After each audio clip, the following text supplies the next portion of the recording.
Hindi nagpatinag ang ating mga kababayan sa masamang panahon para magsimba at magpasalamat ngayong araw ng Kapaskuhan, tulad na lamang sa Baclaran Church. Ang sitwasyon doon, silipin natin mula sa sentro ng balita ni Vel Custodio live. Vel? Joshua, bukod sa Pasko, ipinagdiriwang din ngayong araw ang Baclaran Day. Kaya naman hindi alintana ng mga mananampalatayang Katoliko ang lakas ng ulan para makapagsimba dito sa Baclaran Church.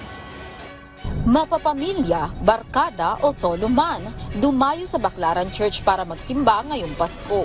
Kagaya ng magkapatid na si Cynthia at Heidi na pasasalamat sa Panginoon ng dahilan ng pagsisimba dito sa Baclaran.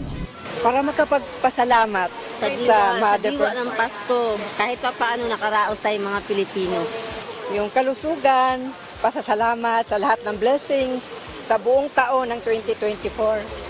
Dumadagsa na kasi ang mga parokyano dito sa Baclaran Church. Hindi alintana ng mga mananampalataya ang malakas na ulan ngayong araw. Kung ikukumpara sa 5 a.m. at 6:30 a.m. Mass, mas dagsa na ang mga taong nagsisimba sa mga oras na ito.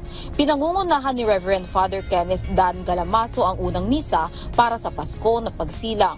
Sa homily, sinabi na kailangang may aksyon o may ginagawa tayo para makamtan ang tunay na kasiyahan na bigay ng Diyos. Faith without action is dead. Nagbigay din ng mensahe si Reverend Father Galamaso ngayong araw ng Pasko. Sa araw ng Paskong ito, hindi lang sana tayo naging mga tagapagdala ng mabuting balita. Not just bearers of the good news, kundi we also become instruments of the good news.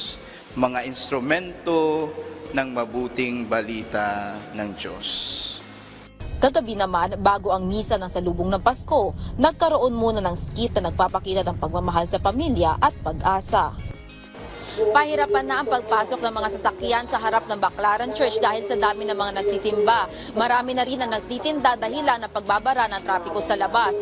Para naman sa lagay ng trapiko sa Rojas Boulevard, maluwag ang magkabilang linya ng kalsada. Payo naman sa mga nais magsimba na magdala ng panangga sa ulan kagaya ng kapote at payong. Balik sa iyo, Joshua. Maraming salamat, Vel Custodio.